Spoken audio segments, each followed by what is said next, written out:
2 پر ہے قبولیت کا یقین رکھو۔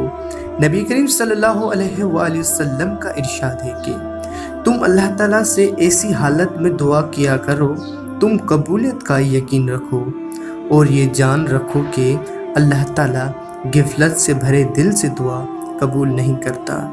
ترمذی شریف۔ نمبر 3 پر ہے اسلام کا پل۔ نبی کریم صلی اللہ علیہ وآلہ وسلم نے ارشاد فرمایا زکوٰۃ اسلام کا پل ہے۔ طبرانی اوسط و کبیر۔ نمبر 4 پر ہے ایمان کا تقاضا۔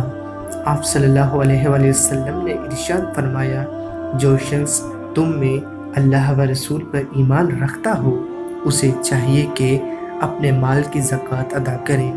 طبرانی کبیر۔ نمبر 5 پر ہے اچھی چیز۔ اچھا مال اچھے آدمی کے لیے اچھی چیز ہے۔ احمد۔